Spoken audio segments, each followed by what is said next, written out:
பொதுவான வாழ்க்கை வட்டத்தை பின்வருமாறு எது மிகவும் சிறப்பாக சித்தரிக்கின்றதுன்னு இருக்கு. அப்ப தரவு தரவுன்ற வாழ்க்கை வட்டம்.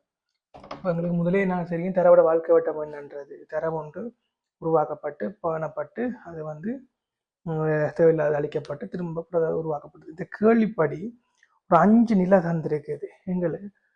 அந்த 5 நிலையும் என்னென்னு சரியா தெரிஞ்சாதான் அது எதுக்கு பயன்படுத்தப்படுதுன்னு சொல்லுது. அந்த 5 நிலையும் என்ன சொல்லியிருக்காரு ஓடல்ல பார்ப்போம். இப்ப கேள்விப்படி பார்த்து முதலாவது ஒன்று சேர்த்தல் என்று சொல்லியிருக்கு.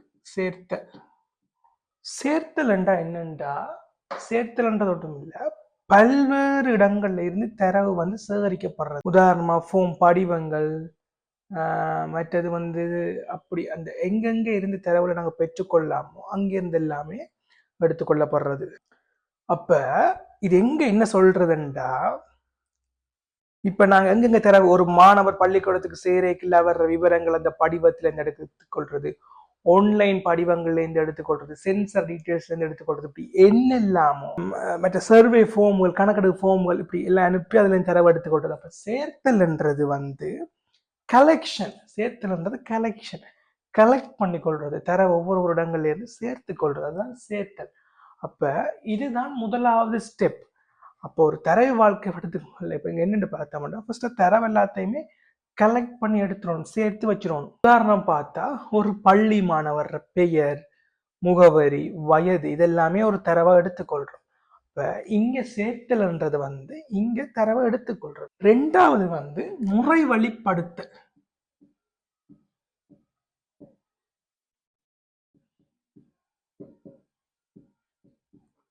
முறை வழிப்படுத்தல் என்றா என்ன, ப்ரோசஸ் பண்றதுண்டா என்னண்டா, சேகரிக்கப்பட்ட தரவு எல்லாமே ரோ டேட்டா, ஒரு ரோ டேட்டாவா இருக்கு. அதுல வந்து ஒரு ப்ரோசஸ் பண்ணப்படாத, முறைவழிக்கு உட்படுத்தப்படாத நிலையில இருக்கு.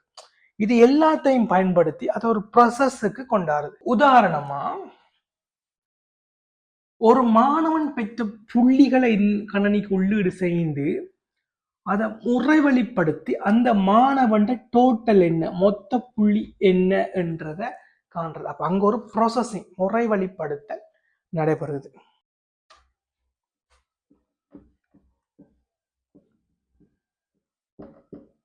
மூன்றாவது வந்து பயன்பாடு. அதுல பயன்பாடு என்னென்னத்துக்கு பயன்படுதுன்றது இருக்கு. இப்ப உதாரணமா மாணவன்ற புள்ளிகளை எடுத்து டோட்டல் மொத்த புள்ளி காண்றோம். இதை வச்சுக்கொண்டு அறிக்கைகள் தயாரிக்கிறோம்.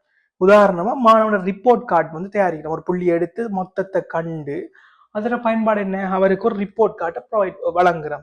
அப்ப இதுகள் தான். இது மட்டும் இல்லாம ஒரு நிறுவனத்துல வேலை செய்யணும்னா அந்த நிறுவனத்துல இருக்கிற ஊழியர்கள் செயல்திறனை மதிப்பீடு செய்யுது. அவர பெர்ஃபார்மன்ஸ் அப்படி இருக்குது, அவர் எவ்வளவு பெர்ஃபார்ம் பண்ணி ஒர்க் பண்றன்ற மாதிரி அவரோட செயல்திறனை கணிப்பீடு செய்யறது. அப்ப நிறுவனம் இவ்வளவு கூட இவ்வளவு வேலை செஞ்சிருக்கு, அவரோட பெர்ஃபார்மன்ஸ் என்ன மாதிரி இருக்குது, அவரோட அவுட்புட் என்ன, இதுகளையும் கால்குலேட் பண்ணி கொள்றது. ரைட்டா? பயன்பாடு யூஸ். சேர்த்தல் வந்து கலெக்ஷன் என்ற மாதிரி, முறைப்படுத்தல் வந்து ப்ராசஸிங், பயன்பாடு வந்து யூஸ். என்ன பயன்? நான்காவது சேமித்தல் அல்லது சுவடியாக்கல்.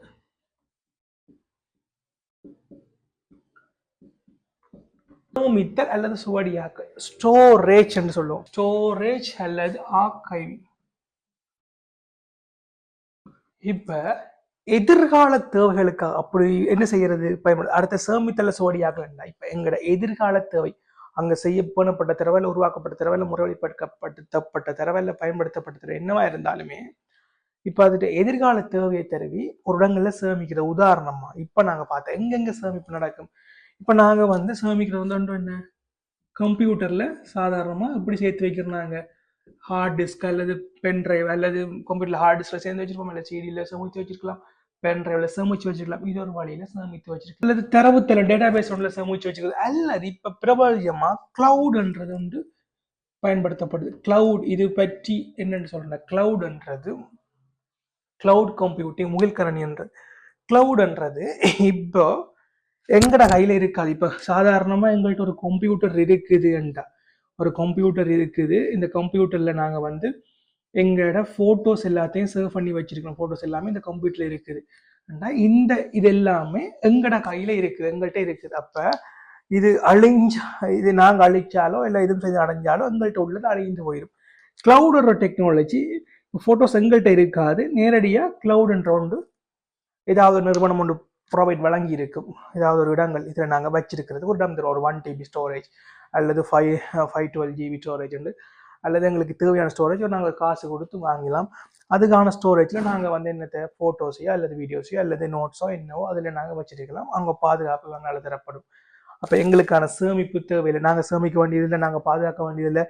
அப்போ நாங்கள் எங்கே வச்சுருக்கிறோமோ அதை நாங்கள் எந்த நேரத்துலையும் இப்படியும் எங்களோட மெயிலை வச்சோ இல்லது அவங்கள்ட்ட யூஸ் டைம் பாஸ்வேர்டை வச்சோ நாங்கள் இதை ஆக்கிக் கொள்ளலாம் சரியான வழியில். அப்போ இது நிறைய அட்வான்டேஜ் இருக்குது, நன்மை தீமை நிறைய இருக்குது. அதை தாண்டி இப்படி சேவ் நடக்குன்னு பார்ப்போம். இப்போ நாங்கள் இது டீப்பாக பார்க்க போகிறது இல்லை, கிளவுடுன்றதை சேமிப்புக்காக சொல்லியிருக்கு. ரைட், அடுத்த 5வது அழித்தல். அழித்தல் என்னென்றா இங்கேயும் இதுதான் பழைய தேவையற்ற தரவு எல்லாமே அழிக்க போகிறோம். அங்கே எதெல்லாமே தேவையில்லைன்னு எங்களுக்கு தோணுதோ அதை அழிச்சிடப்போகிறோம், பீஸில் வச்சு வேலை இல்லை. அப்போ இதன்படி பார்த்தா சேர்த்தல், முறை வழியாக்கல், பயன்பாடு, சேமித்தல், அழித்தல், இதுதான் இதுக்கு விடையா இருக்கும். அப்போ எத்தனாவது விடைன்னு பார்ப்போம். அப்போ கேள்விப்படி பார்த்தா முதலாவது கேள்விக்கு முதலாவது விட தான் சரியா இருக்குமே. நாங்கள் சேர்த்தல், முறைவழிப்படுத்தல், பயன்பாடு, சுவடியாக்கல், அழித்தல் என்ற சேர்த்து சுவடியாக்கல், அழித்தல் என்றது வந்து சரியா இருக்கிறதால இதுதான் விட. ரைட், 2வது கேள்வி கேட்டிருக்குது, பின்வருவனவற்றுள் எது திறந்த மூல மென்பொருளின் சிறப்பியல்பாகும்? திறந்த மூல மென்பொருள், ஓப்பன் சோர்ஸ் என்று சொல்றது, திறந்த மூல மென்பொருள். ரைட்டா, அதுல சிறப்பியல்பு கேட்டிருக்கு. சிறந்த மூல மென்பொருளோட சிறப்பியல்புக்கு முதல் எங்களுக்கு திறந்த மூல மென்பொருள் என்றால் என்னன்னு தெரியும். திறந்த மூல மென்பொருள் என்று சொல்றது மற்றது ஓப்பன் சோர்ஸ், மற்றது திறந்த மூல மற்றது வந்து மூடிய மென்பொருள். மெட்டல் திறந்த மூலம்ண்டா ஒன்றும் இல்லை, ஓப்பன் சோர்ஸ் என்று அழைச்சிட்டு ஓப்பனா இருக்குது, ஓப்பனா விட்டாங்க. உதாரணமா திறந்த மூலம் மூடியன்னு சொல்ல, திறந்த மூலம்ண்டா என்ன, அதுக்கு மேல் மூடியதுண்டா பணம் செலுத்தி பெற்றுக்கொள்ளக்கூடியது, அது எங்களுக்கு தேவையில்லை.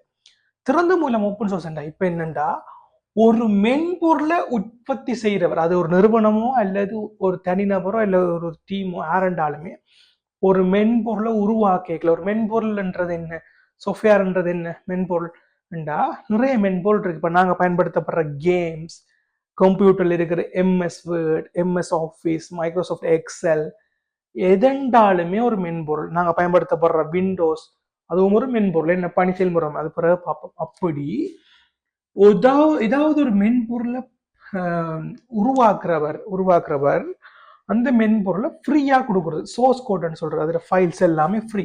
உதாரணமா நான் இப்ப சொல்றேன், இப்போ எங்களுக்கு எல்லாருக்கும் விண்டோஸ் தெரியும்.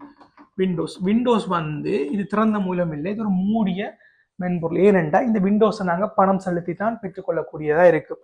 இப்போ சாதாரணமா இந்த விண்டோஸ்ன்றது நாங்கள் நேரடியாக செலுத்துறோமோ இல்லையோ, கணினியை வாங்கிக்கல, அந்த விண்டோஸை நிறுவிக்கல, அந்த விண்டோஸுக்கான விண்டோஸ் ஒரு பிசி நிறுவிக்க அதுக்கான பணம் வந்து அந்த நிறுவனத்துக்கு போய் சேர்ந்து கொள்ளும் அல்லது பே பண்ணி வாங்கிக்கொள்ளும் ஆன்லைனில். இந்த விண்டோஸ் ஒரிஜினலாக நாங்கள் இன்ஸ்டால் பண்ணுறதுக்கு வேறு வழியில் எங்களுக்கு தேவையில்லை, ஒரிஜினல் இன்ஸ்டால் பண்ணுறதுக்கு இதை செலுத்தி கொள்ளும். அப்போ இது ஆனால் உதாரணத்துக்கு இது மூடிய இதாக வந்துடும். இப்போ நாங்கள் ஃப்ரீயாக கிடைக்கிறேன்னு பார்ப்போம். ஃப்ரீயாக கிடைக்கிறத பார்த்தா எங்களுக்கு நிறைய மென்பொருள் ஃப்ரீயாக பெற்றுக்கொள்கிறோம். உதாரணத்துக்கு என்னென்ன மென்பொருள்னு பார்த்தா VLC மீடியா பிளேயர் ஃப்ரீயாக டவுன்லோட் பண்ணிக்கொள்கிறோம்.